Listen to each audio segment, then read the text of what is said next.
Avant de passer à la remise de prix sur le niveau de Tersen, je vous propose d'accueillir Joël Labbé, donc sénateur du Morbihan, qui nous fait à nouveau l'honneur d'être présent sur ces remises de prix. Et je pense que les dernières interventions vous auront aussi encouragé. Bonjour Monsieur Labbé et bienvenue. Et puis je vous laisse la parole. J'invite Monsieur Labbé à activer son micro, puisque je n'ai pas la main pour le lui activer. Il faudrait le son, s'il vous plaît.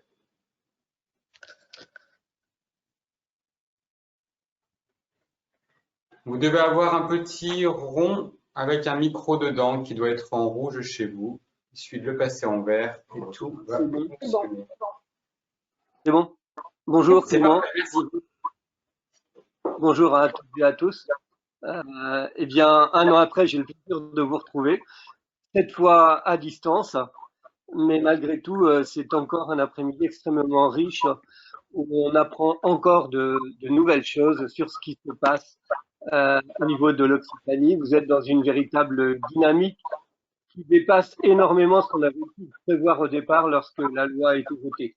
Et ça, c'est tout l'intérêt de ce type de loi, de se retrouver dépassé par des dynamiques de territoire qui nous montrent jusqu'où on peut aller, et là, véritablement, au-delà de ne pas utiliser, ne plus utiliser de pesticides, de construire un nouveau mode de société au travers de tout cela.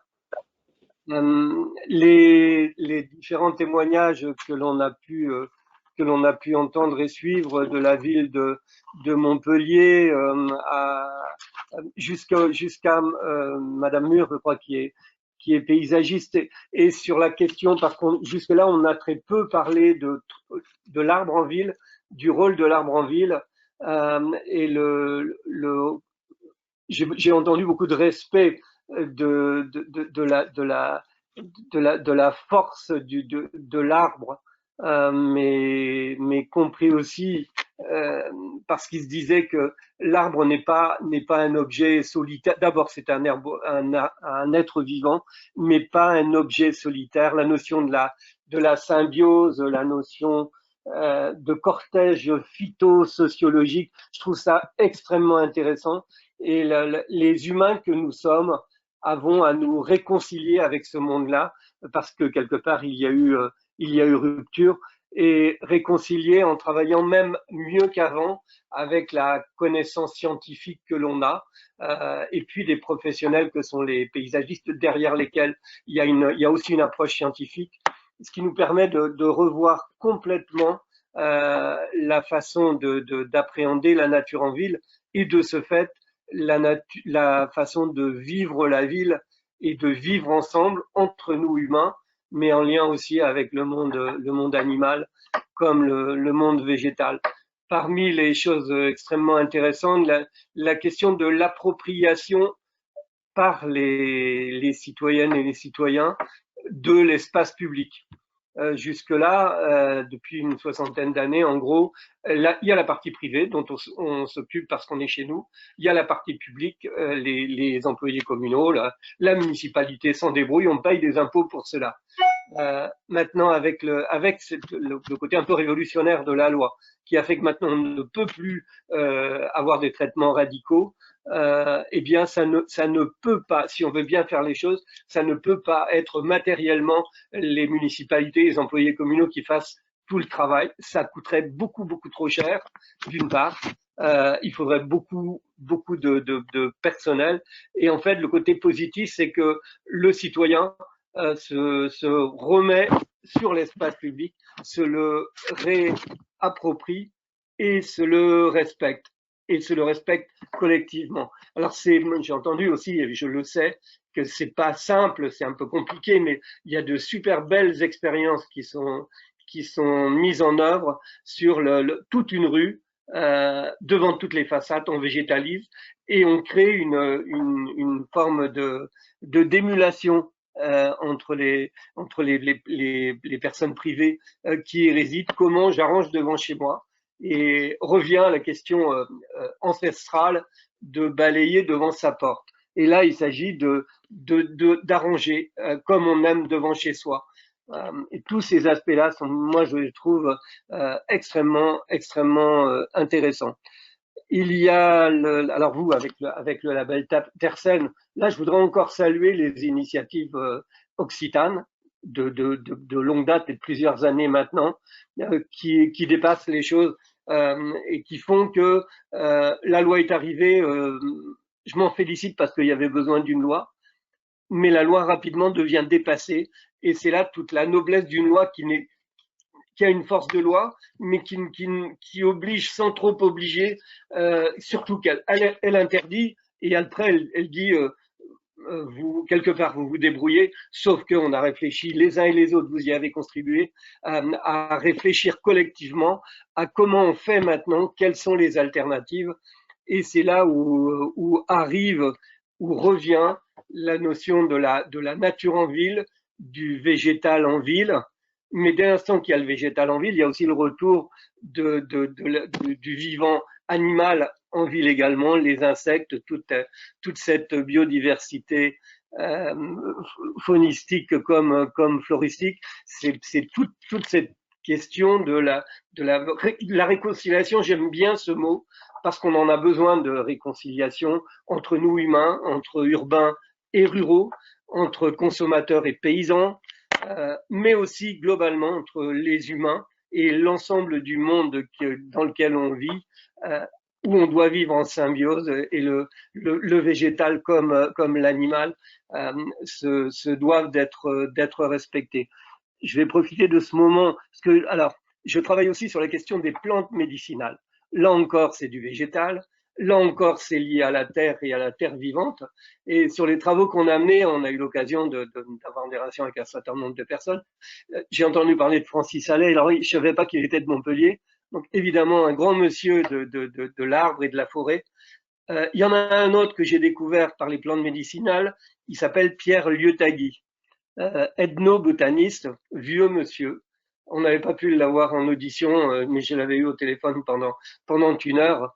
Et dans le rapport qu'on a fait sur les plantes médicinales, on a retiré une de ses citations, et il dit ceci: utiliser les plantes à bon escient, c'est aussi mieux les connaître et apprendre à les respecter. Nous avons besoin de la liberté du monde vivant, il a besoin de notre respect. Derrière cela, tout est dit, et derrière cela, il y a toute la philosophie de ce que vous êtes en train de mettre en place là-bas. Ce n'est pas que de la technique, c'est surtout pas de la technique. Il y a de la technique et de la connaissance et de la science parce que c'est nécessaire, mais derrière, il y a ce supplément d'âme qui nous relie à l'ensemble du reste du monde dans toute son essence vivante et extraordinaire. Madame Mur a parlé aussi tout à l'heure de la question de la symbiose avec tout. J'ai eu l'occasion de m'intéresser à tout ce qui touche aux racines des plantes, aux racines des arbres, et tout ça, cette symbiose est juste extraordinaire, et nos scientifiques les plus imminents ne savent pas encore tout là-dessus. Ça, c'est juste extraordinaire. Il y a une autre formule que j'aime bien: la chimie si la chimie a pu apporter dans certains domaines, la chimie a bouleversé plein de choses dans la vie du sol, et l'idée de remplacer la chimie par le respect de l'alchimie qui fait la vie des sols.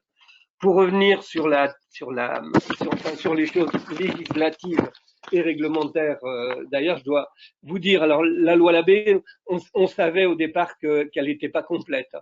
D'abord, on avait dû écarter les cimetières et les stades parce qu'on n'aurait pas eu de majorité, c'était trop sensible. Ce qu'on a pu voir, c'est que là encore, les villes et un certain nombre de communes ont dépassé la loi, même si c'était pas interdit. Eh bien, ils ont végétalisé leurs cimetières. Et la notion du cimetière est essentielle en termes de révolution. Et une révolution qu'on n'avait pas prévue.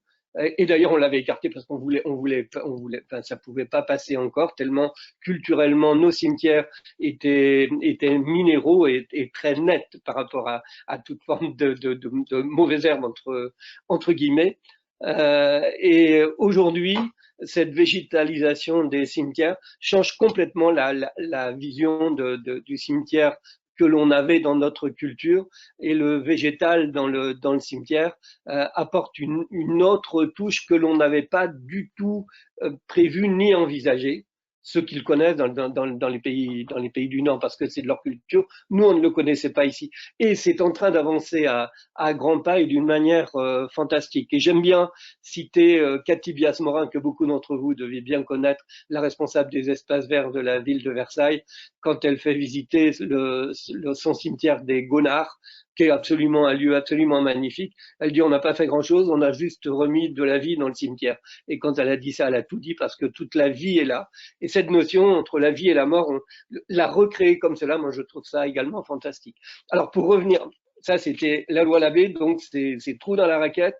Et on s'était dit, on a travaillé, certains d'entre vous étaient présents, on a travaillé sur le fait comment on fait maintenant, comment on comble les espaces qui n'avaient pas été pris en compte. Ce sont les espaces de copropriété, les cimetières, les stades, j'en ai parlé. Donc on a organisé un colloque, il y a eu beaucoup de réflexions là-dessus. On a vu que tout le monde s'y mettait. Tout à l'heure, quelqu'un évoquait la SNCF aussi. Et la SNCF maintenant, la SNCF qui va beaucoup plus lentement parce qu'il y a des questions de sécurité, a une cellule dédiée à la recherche sur les alternatives aux pesticides aussi chez eux. Je pense à RTE également avec lesquels on a travaillé. Plein d'entreprises, de sociétés qui se sont appropriées cela alors que c'était pas obligatoire. Ce qui fait que maintenant, on s'était dit, on va pouvoir avoir un deuxième volet de la loi Labbé. Et on était en train de la préparer. On discutait aussi avec le ministère, et le ministère de l'Environnement a pris les devants en disant mais tout ça on peut le faire d'une manière réglementaire. Et là il y a un arrêté qui est préparé. La consultation a eu lieu et cet arrêté va être pris avant la fin de cette année, c'est-à-dire dans les jours qui viennent là, et qui va concerner les zones d'habitation, les jardins des copropriétés, les parcs et jardins privés, les résidences hôtelières, les campings. Bon, là aussi, on a vu cet exemple où vous avez là aussi anticipé. Les jardins familiaux, les parcs d'attractions, les zones commerciales, les lieux de travail, cimetières, je l'ai dit, les établissements d'enseignement, les établissements de santé, les établissements sociaux, médico-sociaux. C'est dire si on est en train, là maintenant, d'avancer vers le fait que, en dehors de l'agricole, qui reste à part, mais sur lesquels on travaille également, eh bien tous les espaces, pratiquement tous les espaces seront les pesticides en seront bannis. Alors justement, ça ne veut pas dire qu'ils seront sinistrés, c'est tout l'inverse. Toute la vie revient dedans. Et à propos de la vie qui revient, il y a eu aussi des travaux qui ont été menés, notamment l'école de paysage de Blois, qui a compté les espèces végétales qui revenaient en ville, et les chiffres sont extraordinaires. Alors, je les ai plus en tête, mais véritablement, c'est extraordinaire. Ça montre là, derrière tout ça, qu'on est en situation préoccupante, situation même de péril en termes de biodiversité et de climat, mais tout reste possible parce que la nature a une force extraordinaire dès l'instant qu'on la respecte, dès l'instant qu'on lui redonne sa place. Eh bien, à l'état même de se réhabiliter. Voilà, un mot sur ce qui restera encore à faire après, les forêts. Alors, les forêts sont encore en dehors de l'arrêté, alors que les forêts dépendant de l'ONF, eh bien, l'ONF a supprimé maintenant l'usage des phytosanitaires dans les forêts qu'elle gère. C'est dire que on est en train d'avancer à grands pas. Alors au plan français, mais les choses avancent aussi au plan européen. Alors la loi Labbé n'est pas encore appliquée on est le seul pays en Europe encore à être aussi avancé sur les espaces non agricoles. Alors des régions d'Europe l'ont fait, des villes d'Europe l'ont fait, mais sur l'ensemble d'un pays, ça tarde encore à faire. Alors, on travaille à la fois au niveau de l'Union européenne pour qu'il y ait une volonté de l'Union européenne, mais aussi pays par pays pour que, puisque c'est appliqué en France et que ça marche, il n'y a aucune raison que ça ne se passe pas sur les autres pays. Et enfin, alors ça non plus on ne l'avait pas prévu, on travaille aussi avec l'association Noé Biodiversité que vous devez connaître également, qui sont en lien avec l'UICN, l'Union internationale pour la conservation de la nature. Le congrès mondial devait avoir lieu à Marseille, la Covid est passé par là, donc ça a été reporté. Et en travaillant avec Noé Biodiversité, suite à la présentation de la loi Labbé, à une de leurs manifestations, on avait discuté et ils nous avaient dit ce pourrait être bien qu'on fasse une recommandation, une motion pour le prochain congrès mondial de l'UICN. Donc on a écrit cette motion en lien avec eux. Je suis allé la défendre à Marseille il y a 1 an au congrès français. Et là, on vient d'apprendre qu'elle a été retenue comme recommandation au niveau mondial de l'UICN, une des 14 recommandations françaises, et qui vise donc à la généralisation des pratiques et techniques alternatives aux pesticides, à la fois sur les zones non agricoles et à la fois sur les zones agricoles à l'échelle planétaire. Alors c'est dire que les choses avancent. Alors elles avancent doucement, on sait qu'il y a des gros freins, on sait qu'il y a du lobbying, mais malgré tout, irrésistiblement, les choses avancent. Et ce qui est intéressant, c'est que les populations se l'approprient et les populations sont en demande. Et derrière tout cela, en fait, c'est une autre vie, une autre manière de vie, de vivre que l'on construit ensemble. Et le côté ensemble, après toute cette période d'individualisme exacerbé, le fait de vivre ensemble, de construire ensemble, eh bien, porte d'énormes perspectives d'avenir pour tout le monde, pour nous, mais aussi pour les générations futures et nouvelles qui aspirent évidemment. Alors encore bravo pour toutes les communes qui ont été primées cette année. Bravo vraiment au travail qui est mené et l'esprit dans lequel ce travail est mené par la Fredon Occitanie qui est quelque part exemplaire. Merci. Merci beaucoup Joël pour ces remerciements.